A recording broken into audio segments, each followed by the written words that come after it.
एक और मेरा सवाल है, हाइपरथायराइड जिसको हम ग्रेव डिजीज कहते हैं, ये डॉक्टरों के मुताबिक ऑटो इम्यून डिजीज होती है जिसमें आपका ही जो नर्वस सिस्टम होता है वो आपके खिलाफ काम करने लगता है।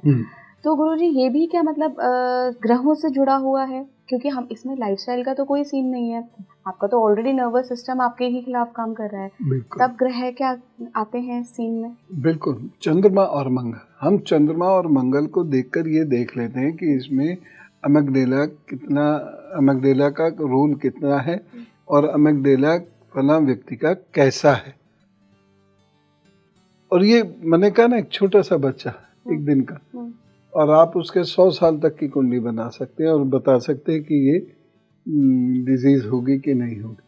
तो ये अमिग्डाला हमने देखा और उससे हमें पता चल जाएगा कि चंद्र मंगल की ये दिक्कतें हैं। और फिर हम जाके लोगों से डॉक्टर साहब से मिल सकते हैं, वो और डिटेल से इसके बारे में बताएंगे, चर्चा करेंगे। तो लेकिन कंट्रोल इसे बड़े आसानी से किया जा सकता है, इसमें कोई दो राय नहीं। क्या कुंडली से शुगर, डायबिटीज जो ये प्रॉब्लम्स होती हैं इनको भी देखा जा सकता है? बिल्कुल। शुक्र किसी का खराब है तो 101% शुगर होगी 101%। और मेष लग्न वाले जो लोग हैं वो विशेष रूप से सावधान रहें। मेष लग्न वाले, वृश्चिक लग्न वाले लोग विशेष रूप से सावधान रहें और इनका शुगर इंटेक पहले ही समय से, मतलब शुगर हो इसका वेट ना करें, शुरू से ही वो शुगर का इंटेक कम करें। या केवल शुगर नहीं बल्कि कैलोरीज का, और इन्हें दौड़ भाग जरूर करनी चाहिए तो शुगर कंट्रोल रहेगी, कोई ऐसी परेशानी की बात नहीं।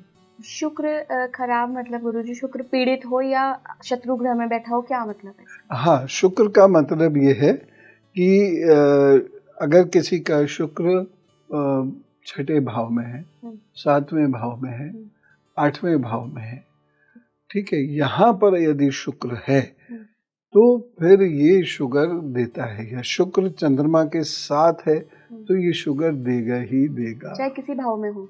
किसी भाव, इन्हीं भाव में। अच्छा, चंद्रमा के साथ अगर है 100% शुगर होगी।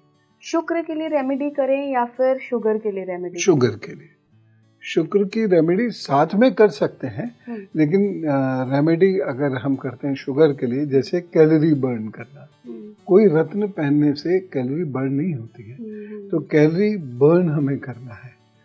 और शुक्र के लिए हो एक काम कर लीजिए, दूध का दान कर दिया कीजिए या खीर का दान कर दीजिए। 8 वर्ष से छोटी कन्याओं को खीर का दान शुक्रवार को कर दीजिए, तो शुक्र ग्रह का जो बुरा प्रभाव है वो अपना में कम होगा। लेकिन लाइफस्टाइल तो चेंज करना पड़ेगा। तो ये इंडिकेशन एकदम एग्जैक्ट मिलता है। भाई मेडिकल साइंस तो तब आपको बताएगी जब सिम्टम दिखेगा। ये तो आपको एक छोटे से बच्चे का बता रहे हैं कि तुम्हें 30वें साल में, 50वें साल में, 60वें साल में जाके ये रोग होगा, अभी से केयर कर लो तो कभी नहीं होगा। पर गुरुजी अगर एक छोटे बच्चे की हम कुंडली देखते हैं, मान लीजिए शुगर की ही बात करते हैं, शुक्र पता चल गया खराब है, तो ऐसा नहीं कर सकते कि शुरुआत से उसको शुक्र की रेमेडी दे दें और शुक्र उसका बढ़िया प्रभावशाली बन जाए, तो ये हो ही ना डिजीज? ऐसा पॉसिबल है? नहीं होगी।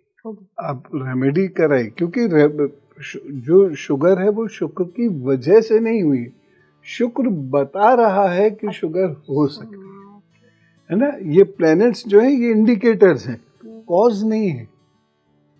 तो शुक्र आपको ये बताएगा। तो आप शुक्र की भी रेमेडी कीजिए, लेकिन लाइफ स्टाइल शुरू से ही दौड़ भाग, खेल कूद ये जरूर होना चाहिए।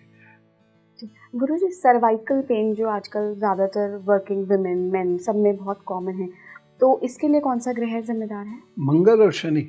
मंगल और शनि जिसके खराब होंगे उसको हड्डियों की दिक्कत 101% होगी ही होगी। तो क्या सारे ऑफिस जाने वाले लोगों का मंगल और शनि प्रभावित है? सबको नहीं होती है, ज्यादातर को आजकल, मतलब मुझे लगता है लाइफस्टाइल डिजीज बन गई है। लाइफस्टाइल डिजीज बन गई है, लेकिन सबको नहीं होती है। बहुत सारे लोगों को मैं जानता हूँ 10-10 घंटे लगातार काम करते हैं, पढ़ाई करते हैं, उनको कोई प्रॉब्लम नहीं। कुछ लोग ऐसे हैं जो 5 घंटे में हाँ करने लगते हैं, दर्द इतना होता है। तो ये डिपेंड करता है हमारे बोन्स की पावर कितनी है जो हम मंगल से देख रहे हैं। अच्छा। और जो नर्वस सिस्टम है या जो वेन्स नर्व्स वहाँ से निकल रही हैं या जो हड्डियों का गैप है, ये हम शनि से देख रहे हैं। तो मंगल और शनि दोनों को देखकर हमें ये पता चल सकता है कि सर्वाइकल हो सकता है या L3-4-5 में प्रॉब्लम हो सकती है। इसकी रेमेडी? इसके लिए सबसे इम्पोर्टेंट चीज़ क्या है कि हम अर्ध चंद्राकार गति से और बहुत धीरे धीरे इस प्रकार से ये एक्सरसाइज सुबह कर लिया करें। अगर ऐसा कॉम्बिनेशन है तो 15 मिनट, कॉम्बिनेशन नहीं है तो भी 8-10 मिनट ज़रूर कर लें, क्योंकि ऑफिस गोअर हों चाहे स्टूडेंट्स हों, ये बहुत ज़रूरी है। इस तरीके से ये धीरे धीरे करें, इससे बड़ा आराम भी मिलेगा। बहुत करके वाला जो आराम होता है ना वो मिलेगा। तो ये ज़रूर कर लेना चाहिए। एक तो ये है। दूसरा फिर वही लहसुन आ जाती है। जो लहसुन का प्रयोग नहीं करता वो मेथी का प्रयोग करे, ठीक है। और एक कंधे का इस तरीके से ये तो करीब 10 मिनट ये करने से डेफिनेटली।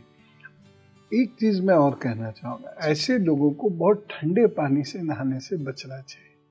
अगर आप एक्लिमेटाइज्ड हैं उतने ठंडे जल के तो अलग बात है, जैसे पहाड़ के लोग होते हैं, अन्यथा बचना चाहिए, क्योंकि ये आपके हड्डियों को स्वेलिंग उसमें दे सकता है। तो ऐसे लोगों को हल्के गुनगुने पानी से ही स्नान करना चाहिए और दिन में तकरीबन 2 गिलास से 3 गिलास पानी हल्का गुनगुना जरूर पीना चाहिए। गुरु जी, ये तो लाइफस्टाइल डिजीजेस थी। मेडिकल एस्ट्रोलॉजी में क्या हम कैंसर का भी पता लगा सकते हैं? बृहस्पति और शुक्र, जिस किसी के भी बृहस्पति और शुक्र, मान लीजिए बृहस्पति किसी का नीच का है और राहु के साथ बैठा हुआ है, किसी का बृहस्पति नीच का है शनि के साथ बैठा हुआ है, ऐसे व्यक्ति को ये थोड़ा सा अलर्ट रहना चाहिए। अलर्ट रहे, मतलब ये होगी ऐसा नहीं है, अलर्ट रहे, बचा जा सकता है। एक कुंडली में स्थिति आती है गुरुजी, मुझे बहुत नहीं पता उसके बारे में, लेकिन मैं आपसे पूछना चाहूँगी। मार्केश, जब प्रबल मार्केश बनता है उस समय कहते हैं कि आयु पे संकट होता है और ज़्यादातर केसेस में अगर बहुत ज़्यादा तीखा मार्केश है तो डेथ भी हो जाती है। तो ये भी बचपन में देख लेते हैं कुंडली कि कब मार्केश की स्थिति ऐसी प्रबल बन रही है। इधर जन्म हुआ उधर उसकी आयु कितनी है ये देखे जा सकती है। डिस्कस करने की जरूरत नहीं है इसको, क्योंकि सब खुशी मना रहे हैं और हम ऐसी बात कर दें, लेकिन तुरंत पता चल जाता है कि फला एज में तीसरे, चौथे, तीसरे, 7वें और 8वें भाव की दशाएं आएंगी, यानी ये मार्केश की दशा है, इसमें प्रॉब्लम होगी ही होगी। तो ये भी क्या ग्रह जिम्मेदार है या ग्रह बस संकेत दे रहे हैं कि अब डेथ होने वाली है? संकेत दे रहे हैं, सिर्फ संकेत दे रहे हैं। हाँ, जिम्मेदार कर्म है। कर्म का जो हमारा प्रारब्ध है, जो संचित अच्छे कर्म है तो बुरे कर्म है तो ग्रह उसको बताते हैं, और दूसरा ये भी बताते हैं कि कब मैं अच्छा करूंगा कब मैं बुरा करूंगा, सावधान रहना।